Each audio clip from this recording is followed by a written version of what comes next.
사랑하는 여러분 반갑습니다. 금요일 말씀을 묵상합니다. 사람이라면 누구나 자신의 죄를 숨기고 싶고 벌을 피하고 싶어요. 하지만 숨기고 피한다고 그 죄가 사라지는 것은 아니죠. 오늘 본문에 나온 이스라엘 백성도 마찬가지입니다. 함께 말씀을 살펴봅니다. 오늘의 제목은 하나님의 진노를 돌이킨 중보의 능력입니다. 함께 말씀을 읽어보도록 하겠습니다. 하나님 말씀은 출애굽기 32장 15절에서 35절이에요. 모세가 돌이켜 산에서 내려오는데 증거의 두 판이 그 손에 있고 그 판의 양면 이편 저편에 큰 글자가 있었으니 그 판은 하나님이 만드신 것이요 글자는 하나님이 쓰셔서 판에 새긴 것이더라. 여호수아가 백성의 떠듬을 듣고 모세에게 말하되 진중에 싸우는 소리가 나나이다. 모세가 가로되 이는 승전가도 아니요 패하여 부르짖는 소리도 아니라 나의 듣기는 노래하는 소리로다 하고 진에 가까이 이르러 송아지와 그 춤추는 것을 보고 대노하여 손에서 그 판들을 산 아래로 던져 깨뜨리니라. 모세가 그들의 만든 송아지를 가져 불살라 부수어 가루를 만들어 물에 뿌려 이스라엘 자손에게 마시우니라. 모세가 아론에게 이르되 이 백성이 내게 어떻게 하였기에 내가 그들로 중죄를 빠지게 하였느냐. 아론이 가로되 내 주여 노하지 마소서. 이 백성은 악함을 당신이 아나이다. 그들이 내게 말하기를 우리를 위하여 우리를 인도할 신을 만들라. 이 모세 곧 우리를 애굽 땅에서 인도하여 낸 사람은 어찌 되는지 알 수가 없노라 하기에 내가 그들에게 이르기를 금이 있는 잔을 빼어내라 한즉 그들이 그것을 내게로 가져왔기로 내가 불에 던졌더니 이 송아지가 나왔나이다. 모세가 본즉 백성이 방자하니 이는 아론이 그들을 방자하게 하여 원수에게 조롱거리가 되게 하였습니다. 이에 모세가 진문에 서서 가로되 누구든지 여호와의 편에 있는 자는 내게로 나오라 하며 레위 자손이 다 모여 그에게 오는지라. 모세가 그들에게 이르되 이스라엘 하나님 여호와께서 이같이 말씀하시기를 너는 각각 허리에 칼을 차고 이 진 이문에서 저 문까지 왕래하며 각 사람이 그 형제를 각 사람이 그 친구를 각 사람이 그 이웃을 도륙하라 하셨느니라.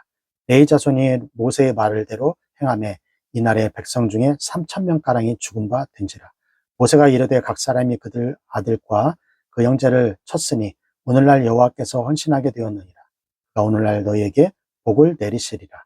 이튿날 모세가 백성에게 이르되 너희가 큰 죄를 범하였도다.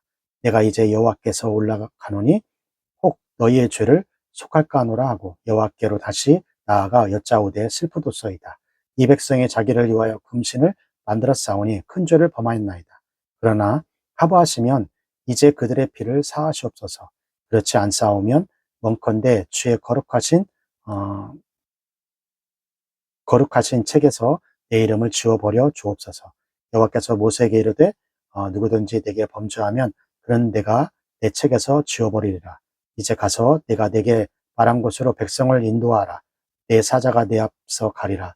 그러나 내가 보응할 날에는 그들의 죄를 보응하리라. 여호와께서 백성을 치시니 이는 그들이 아론의 만든 바 그 송아지를 만들었음이더라. 시내산에서 40일간을 머물며 하나님을 대면하여 만난 모세, 또 하나님께서 직접 만드신 십계명을 가지고 여호수아와 함께 시내산에 내려옵니다. 그런데 놀랍게도 그들을 맞이하는 것은 우상신을 만들어 음란한 축제를 벌이고 있는 이스라엘 백성들이었어요. 출애굽기 32장 19절이에요. 진에 가까이 이르러 송아지와 그 춤추는 것을 보고 대노하며 손에서 그 판들을 산 아래로 던져 깨뜨리니라. 모세는 이미 이 상황을 시내산에서 들어서 알고 있었습니다. 또한 우리가 말씀을 통해 어제 모세에게 이스라엘 백성을 모두 진멸시키고 모세를 통해 새로운 민족을 세우려 했지만 모세가 오히려 기도하며 하나님께서 마음을 돌이키도록 중보하면서 하나님께서 재앙을 내리지 않고 접었던 모습을 살펴보았습니다. 이스라엘 백성들의 타락한 모습을 눈앞에 목도하게 되자 그 분노와 화가 치밀어 올랐어요. 이 부글부글 끌어올리는 모습은 어제 화가 난 하나님과 동일한 모습입니다. 성경에 기록된 모세가 화를 내는 장면은 크게 세 번이 있었는데요. 바로 이집트 사람에게 고통받는 이스라엘 사람을 보고 이집트 사람을 죽일 때, 그리고 물을 달라고 하는 이스라엘 백성에게 반석을 지팡이로 쳐서 물을 내었을 때, 바로 그리고 오늘 본문에서 화를 낸 것입니다. 오늘 본문에서는 화를 낸 것이 다른 화를 낼 때와 큰 차이가 있어요. 또한 다른 두 번의 경우 모두 광야로 도망가거나 가나안에 들어가지 못하는 벌을 받았는데, 하지만 이번 경우는 달라요. 모세가 화를 냈지만, 그래서 하나님이 직접 적어주신 증거판을 산산조각 냈지만 아무런 벌을 받지 않았어요. 오히려 정당한 분노였고, 분노의 대상이었던 이스라엘 백성들이 송아지상을 불러 태우고 남은 물을 태운 그 가루를 물에 타서 마시게 되는 벌을 받게 됩니다. 왜일까요? 하나님을 대적했기 때문이에요.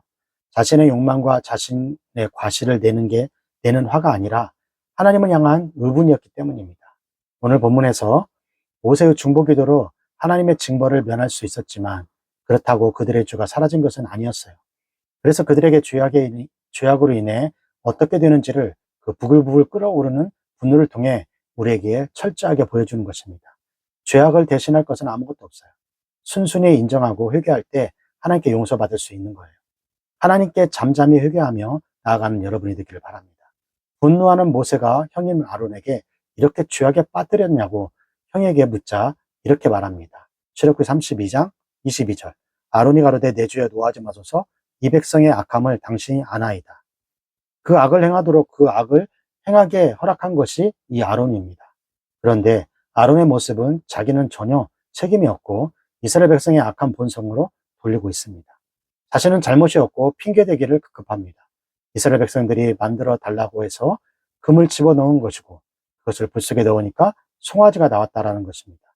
그것을 불속에 넣으니까 송아지가 나왔다라는 것인데, 자신이 손으로 다듬었다라고 말하진 않아요. 자신이 이 죄악과는 상관없는 사람처럼 이야기합니다. 그렇다고 해서 아론의 죄가 사라지나요?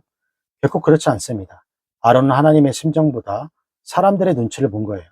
당장 일어난 상황에 급급한 것입니다. 인간은 그렇게 연약하여 죄악에 빠질 수 있지만, 그 죄악을 솔직하게 인정하고 주님께 진정으로 회개할 때 용서를 받을 수 있어요. 사랑하는 여러분, 내 안에 있는 죄악을 정직하게 주님께 내려놓고 회개하고 용서를 구합시다. 하나님께 솔직히 나가면 용서의 은혜를 경험합니다. 오늘 하루 그런 삶이 되기를 바라요. 오늘 우리가 읽은 말씀 중에는 잔인하고 끔찍한 말씀이 나타나고 있습니다. 출애굽기 32장 27절. 모세가 그들에게 이르되 이스라엘의 하나님 여호와께서 이같이 말씀하시기를, 너는 각각 자리에 칼을 차고 진 이문에서 저문까지 왕래하며 각 사람이 그 형제를, 각 사람이 그 친구를, 각 사람이 그 이웃을 도륙하라 하셨느니라. 모세는 이렇게 잔인하고 끔찍한 명령을 왜 내렸을까요? 아무리 화가 나지만 너무 끔찍한 결정이 아닐까요? 그러나 우리는 이 말씀을 단편적으로 보면 안 됩니다. 모세가 시내산에 올라가 십계명을 받을 때 황금 송아지를 만들어서 죄를 범했죠. 이 사실을 알고 있는 모세는 곧장 시내산에 내려와 황금 송아지를 부수고 그 가루를 이스라엘 백성들에게 먹게 하였어요. 다른 신을 섬기지 말라라는 그 말씀을 통해 너희는 다시는 죄를 짓지 말라는 경고입니다. 그러나 그럼에도 불구하고 이스라엘 백성의 죄악은 끊임이 없었어요. 그리하여 모세는 여호와께 설 사람들은 내게로 나오라고 말합니다. 한 번 더 죄에서 돌이킬 수 있는 시간을 준 거예요. 그러나 그때에도 여호와 쪽에 선 사람은 레위 사람들밖에 없었습니다. 사랑하는 여러분, 기억하세요. 죄의 값은 사망입니다. 죄를 지은 사람은 죽을 수밖에 없어요. 아직 죽지 않았다는 것은 아직 하나님이 심판을 다가오지 않은 것 뿐입니다. 만약 우리 안에 죄가 있으면 심판의 때에 죽음을 당하게 됩니다. 그렇기 때문에 죄가 있다면 지금 당장 죄에서 돌이켜야 합니다. 죄에서 돌이킬 뿐 아니라 회개해야 합니다. 명심하세요. 회개할 수 있는 기회는 영원히 주어지는 것이 아니에요. 우리가 아무리 회개하고자 해도 회개의 때가 지나면 회개할 수 없어요. 오늘 말씀을 보세요. 회개의 시간을 주어졌지만 회개하지 않고 죽음의 자리에 가는 사람들이 있었습니다. 성경은 그런 자들이 3,000명이나 된다고 지금 말하고 있는 거예요. 우리는 그렇지 않기를 바랍니다. 자, 여기까지가 출애굽기 32장 15절에서 35절까지의 말씀입니다. 오늘 말씀을 통해서 우리는 무엇을 묵상하고 또 무엇을 적용해야 할까요? 첫 번째, 내게도 나의 잘못을 인정하기보다 핑계를 대는 습관이 있지 않나요? 이제 인정하고 바로잡아야 할 나의 연약함은 무엇인가요? 오늘 말씀을 통하여 진정으로 자복하고 회개할 때 하나님의 용서의 은혜를 깨달을 수 있는 거예요. 내 안에 있는 여전히 나를 넘어뜨리고 있는 죄악을 하나님 앞에 나아가 주님의 보혈의 능력을 구하는 사람들마다 은혜의 담비와 성령님의 불쌍히 여기심을 덮여주시기를 바랍니다. 그리하여 다시금 예수님의 능력으로 회복되어 예수님의 명령을 세상 가운데 선포하는 빛과 소금의 역할을 할 수 있기를 바랍니다. 두 번째, 내 안에 심하다 싶을 만큼 단호하고 분명하게 차단해야 할 죄의 씨가 있다면 무엇일까요? 그것을 어떻게 처리할까요? 우리가 죄인인 것을 기억해야 돼요. 그래서 예수님이 이 땅에 오셔서 십자가에 못 박힌 것을 기억해야 합니다. 오직 십자가의 능력으로 살아가는 여러분이 되기를 바랍니다. 교육국구 힘있게 외치고요. 큐티 마치도록 하겠습니다. 교육국구 시작! 공부 잘해 남주자, 돈 많이 벌어 남주자, 돈을 많이 받아 남주자.